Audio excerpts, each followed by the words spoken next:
তো hello guys, তোমরা কেমন আছো? আশা করি সবাই ভালো আছো। আজকে এসেছি আমরা 20টা প্রশ্ন নিয়ে। 20টা প্রশ্নের মধ্যে যেখানে আমাদের থাকবে 10টা ম্যাথ এবং 10টা রিজনিং, টোটাল 20টা প্রশ্ন রয়েছে। এই প্রশ্নগুলো কাদের জন্য ইম্পর্টেন্ট? ডব্লিউবিপি যারা পরীক্ষা দেবে আর কি, প্রিপারেশন নিচ্ছ, জিডি, এসএসসি, সিএইচএসএল, এমটিএস এবং পিএসসি ক্লার্কের যে ফর্মটা কিছুদিন পরেই বের হবে, তাদের জন্য খুব ইম্পর্টেন্ট। তো আজকের প্র্যাকটিস সেট হচ্ছে আমাদের ডে 4। আর মনে রাখবে এই প্রশ্নগুলো সেই প্রশ্ন যেগুলো কোনো না কোনো পরীক্ষায় এসেছে। আমরা স্টার্ট করলাম আমাদের এই আজকের ক্লাস। তো ক্লাসের প্রথম অঙ্ক রয়েছে যেটা, যে দুটো সংখ্যার যোগফল 504 আর প্রথম সংখ্যার 60%, দ্বিতীয় সংখ্যার 80% হলে সংখ্যাগুলো কত? তো বোঝো, এই অঙ্কটাকে আমি দুটো নিয়মে করব। একটা বেসিক দিয়েও করব, একবার অ্যাডভান্সেও করব। দেখো ভালো করে শোনো। একটি সংখ্যা এ, ওকে, এর 60%, আর একটি সংখ্যা হচ্ছে বি, বি এর 80%। পার্সেন্টেজ পার্সেন্টেজ কেটে দিলাম, শূন্য শূন্য কাটলাম। তাহলে এখানে বলতে পারি যে দেখেন, এর মানটা হলো কত? 8, আর বি এর মানটা কত হলো? 6। এটাকে 2 দিয়ে যদি কাটি তাহলে কত হলো? 4, এবং এটা হলো 3। তাহলে দেখো, এ হচ্ছে 4 ইউনিট আর বি হচ্ছে 3 ইউনিট। আবার বলেছে দুটি সংখ্যার যোগফল 504, তাহলে বলতেই পারি যে এই দুটো যোগ করলে 7 হয়। হ্যাঁ কি না? হ্যাঁ স্যার, 7 ইউনিটের মান হচ্ছে 504। তাহলে 1 ইউনিটের মান কত? স্যার 1 ইউনিটের মান হচ্ছে 7 7 49, 7 2 14, 72। 1 ইউনিটের মান যদি 72 হয়, তাহলে 4 ইউনিটের মান কত হবে? কারণ একটি সংখ্যা তো 4 ছিল, তো 4 দিয়ে গুণ করব। 4 2 8, 4 28। একটি সংখ্যা 288, 288 কোথায় আছে? এই জায়গায় আছে। তাহলে আমার বি এর মানটা বের করা দরকার নেই, আমরা অপশন নাম্বার ডি বলে দিতে পারবো, তাই না? যদি বি বের করতে হয় তাহলে আমি 3 দিয়ে গুণ করব, সেটা হয়ে যাবে অ্যান্সার, 216 হয়ে যাবে। বোঝা গেল? হ্যাঁ স্যার বোঝা গেল। কিন্তু অঙ্কটাকে আরো তাড়াতাড়ি করতে গেলে, একটু স্মার্টলি করতে গেলে আমরা কিভাবে করব? দেখো বোঝো, আমাদের ক্লাসগুলো এই জন্য স্পেশাল, আমরা প্রত্যেকটা অঙ্ককে বিভিন্নভাবে শেখানোর চেষ্টা করছি। দেখো মন দিয়ে, A/B, এটা বোঝার আগে একটা কথা মনে রাখো, এগুলো কিন্তু পরের ক্লাসে খুবই কাজে লাগবে। 2A = 3B যদি এরকম হয়, তাহলে বলতেই পারি এখানে A হচ্ছে 3 আর B হচ্ছে 2। সেরকম ভাবে এখানে A কত? 8, যদি একটা সংখ্যাকে আমি A ধরি। B কত? 6। ব্যাস, আমি এতটাই করব।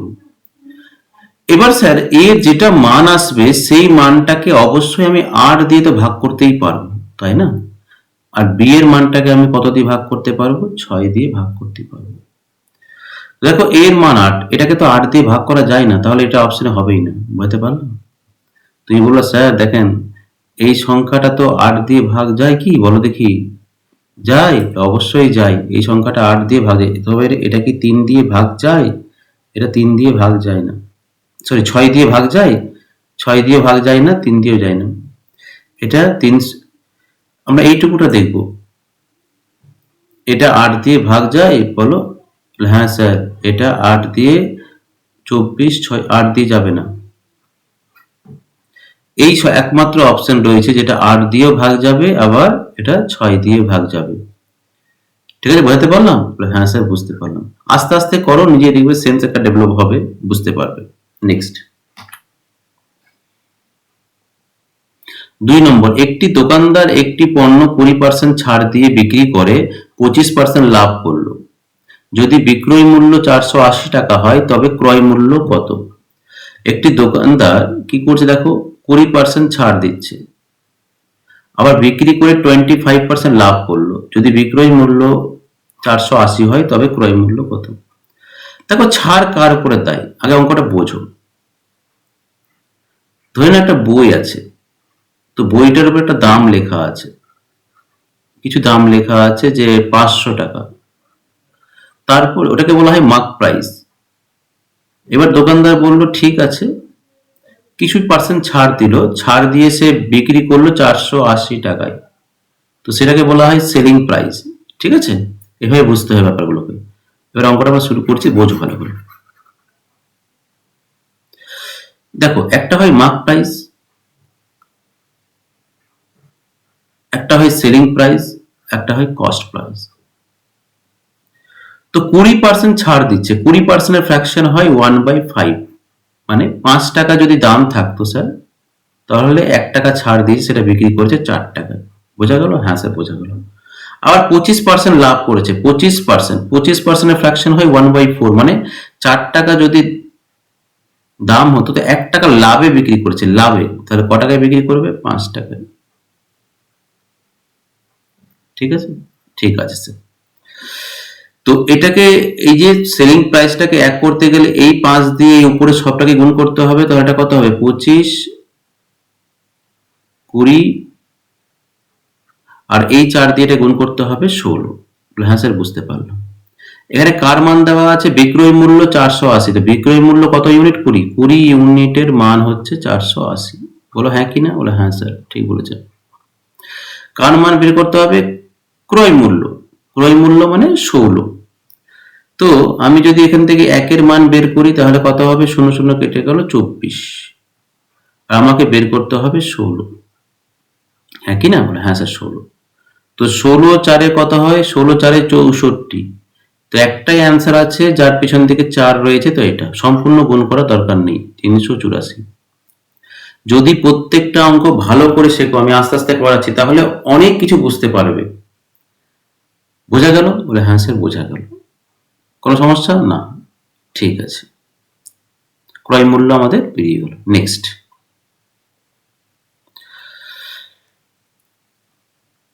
10,000 টাকার 2 বছরে বার্ষিক 10% হারে চক্রবৃদ্ধি সুদে কত হবে?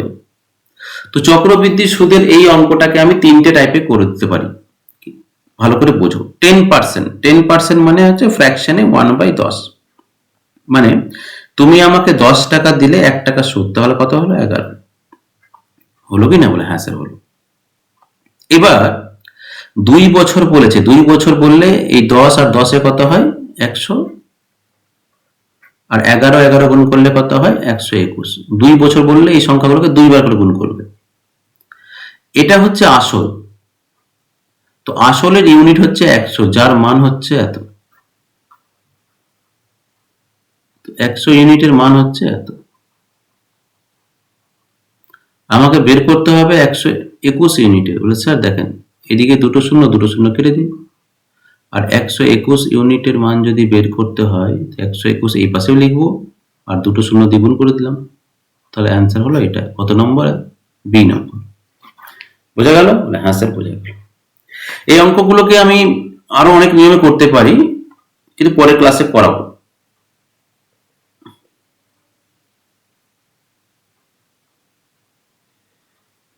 নেক্সট, আচ্ছা অঙ্কটা করেই দিই।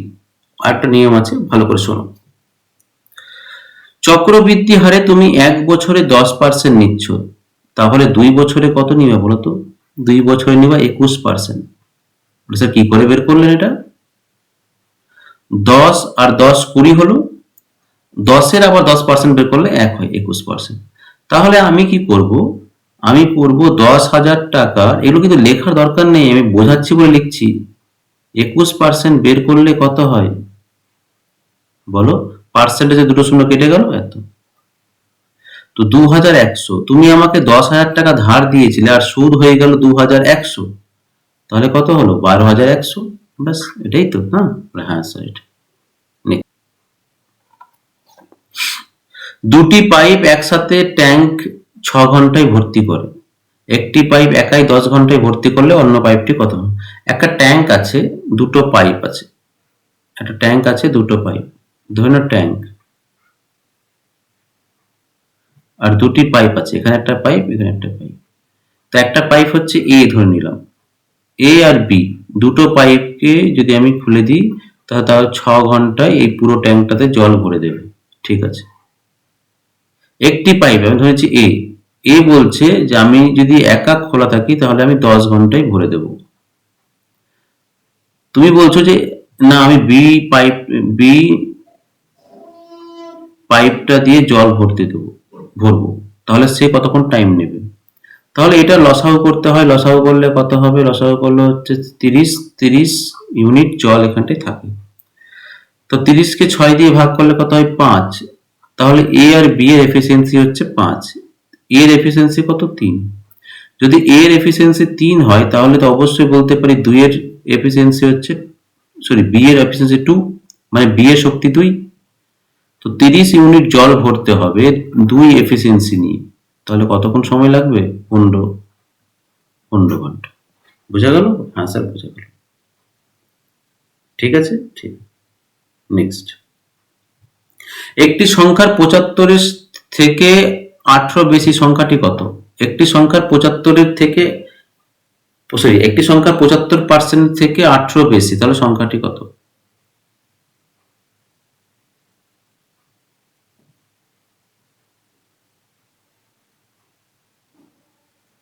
দেখো, মন দিয়ে শুনবো ভালো করে এই অঙ্কটা। একটা সংখ্যা হচ্ছে এক্স,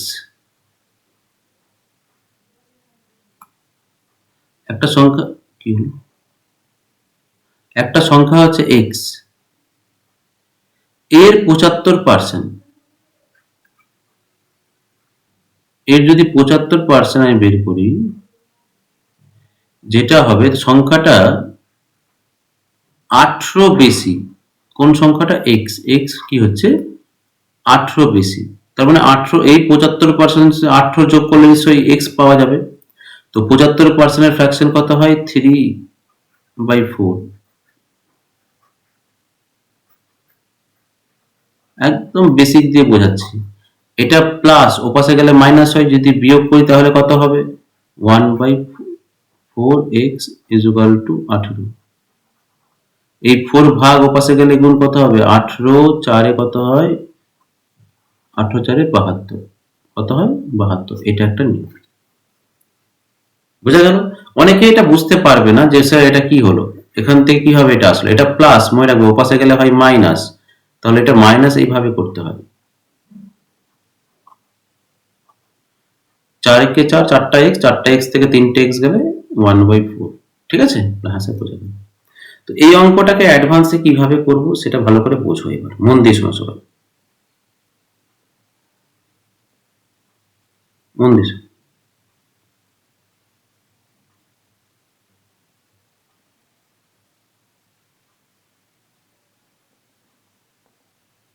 দেখো, 75% ফ্র্যাকশন হচ্ছে 3/4, মানে সংখ্যাটা ছিল 4, আর 75% করলে সংখ্যাটা হচ্ছে 3 ইউনিট। তো এই 3 ইউনিটের সাথে 18 যোগ করলে 4 পাওয়া যায়। যদি সংখ্যাটা 4 ইউনিট হয়, ওকে, তাহলে 3 ইউনিটের সাথে 18 যোগ করলে সেটা সমান সমান হয়। তো +3, ওপাশে গেলে মাইনাস, তাহলে কত বলো? 1 ইউনিট, 1 ইউনিটের মান কত হলো? 18। সংখ্যাটাতে ছিল 4 ইউনিট, তো 4 ইউনিটের মান কত হবে? 4 ইউনিট এই পাশে গুণ করলাম, তাহলে হয়ে গেল 72। দেখলে কত সহজে অঙ্কটা হয়ে গেল? ব্যাস, এটাকে বলা হয় অ্যাডভান্স। নেক্সট,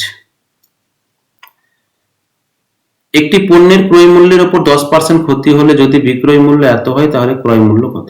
দেখো, 10% ক্ষতি, 10% ক্ষতি মানে হচ্ছে ফ্র্যাকশনে করলে 1/10, মানে তুমি 10 টাকায় কিনে থাকলে 1 টাকা লস, তাহলে তুমি 9 টাকায় বিক্রি করেছো, এই 9 ইউনিটের মানই হচ্ছে 270। তাহলে 1 ইউনিটের মান কত? 1 ইউনিটের মান হচ্ছে স্যার 30, তাই না? কি করলাম? কেটে দিলাম। 10 ইউনিটের মান কত? 10 এদিকেও গুণ করলাম, ওই পাশেও গুণ করলাম, 300। বলো কেমন লাগলো? স্যার ভালো লাগলো। নেক্সট, 15,000 টাকা এ বি সি এর মধ্যে 2:3:5 অনুপাতে ভাগ করো, বি কত পাবে? ঠিক আছে, বোঝো। এ বি এর রেশিও হচ্ছে 2:3:5। ওকে, এবার আমি কালিটা চেঞ্জ করে নিই। তো দেখো এই সবগুলো ইউনিট যোগ করলে কত, 10 ইউনিট। 10 ইউনিটের মানই তো এটা। কেন স্যার যোগ করলেন আপনি? বাবু এ বি সি যে টাকাটা পেয়েছে তারই মান তো এটা। তাহলে মান চেয়েছে বি এর, বি কত, 3 ইউনিট। 3 ইউনিটে মান বের করতে হবে। 1 ইউনিটের মান কত, তো এই শূন্য শূন্য কেটে দিতাম, এটা হলো 1500। 3 ইউনিটের মান কত, 15×3 = 4500। কেন 3 দিয়ে গুণ করলেন? বি এর মান চেয়েছে, 3 ইউনিটের মান, তাহলে এটা হলো অ্যান্সার। নেক্সট,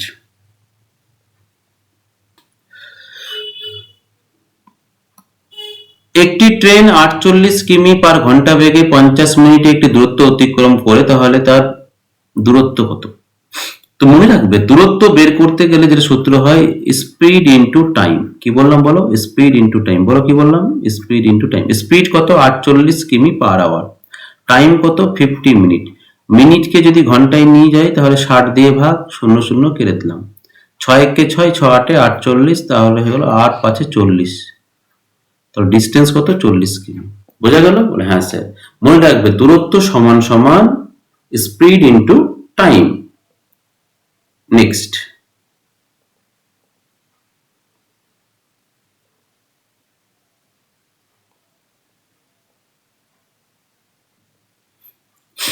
দুটি সংখ্যার গুণফল এত, কত?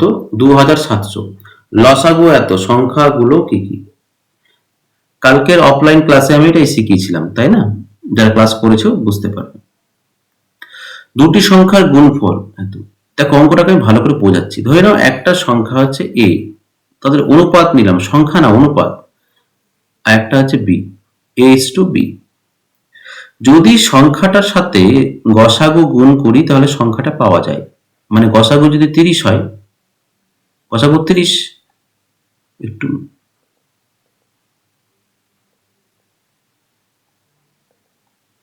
গসাগু যেহেতু 30, তো 30-এর সাথে এ করলে একটি সংখ্যা 30a। ওকে, বলে হ্যাঁ স্যার। একটা সংখ্যা হবে 30b। বোঝা গেল? বলে হ্যাঁ স্যার বোঝা গেল। এবার বলছে সংখ্যা দুটির গুণফল এত, মানে দেখো বোঝো ভালো করে।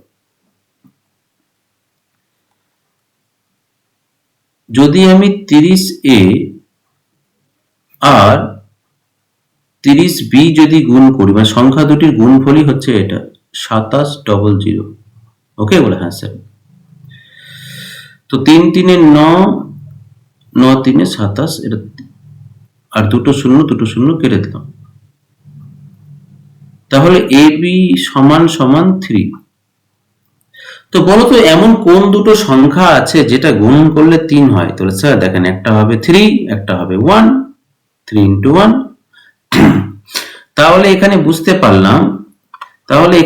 পারলাম a এর ভ্যালুটা হবে 3 ইউনিট আর b হবে 1। এখানে লিখে দিচ্ছি, দেখো a হচ্ছে 3 আর b হচ্ছে 1। এবার এই 30 তো গিয়ে গুণ করবো না, 30×3 কত হয়? 90, আর 30×1 = 30। তো অ্যান্সার হবে 30 আর 90 আর 30। এটা এই বোঝা গেল? হ্যাঁ স্যার বুঝতে পারলাম।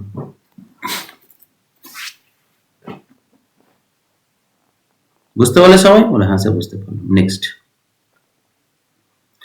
এবার আমাদের ম্যাথ কমপ্লিট। এবার আমরা শুরু করব রিজনিং। ওকে, তো রিজনিং এ 10টা প্রশ্ন রয়েছে, ভালো করে দেখো, এখান থেকে অনেক কিছু শিখতে পারবে। প্রথম প্রশ্ন, এটা হচ্ছে নাম্বার সিরিজ থেকে।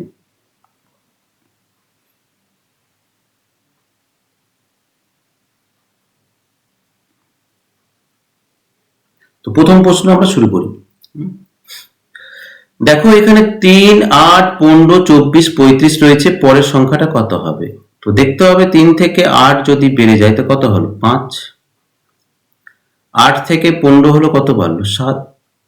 15 থেকে 24 হলে কত হয়? 9। আর 24 থেকে 35 11। তাহলে আমি বলতে পারি স্যার দেখেন এখানে বিজোড় মানে অড নাম্বার গুলো বাড়ছে, 5, 7, 9, এটা তো বিজোড় সংখ্যা। তাহলে পরের বিজোড় সংখ্যাটা কত হবে? 13। 11-র পরের বিজোড় সংখ্যা কত? 13। তাহলে 35 থেকে কি করব? 35 থেকে 13 বেশি, মানে 35-এর সাথে 13 যোগ করলে কত হয়? 48। বোঝা গেল? হ্যাঁ স্যার বোঝা গেল এই নম্বর।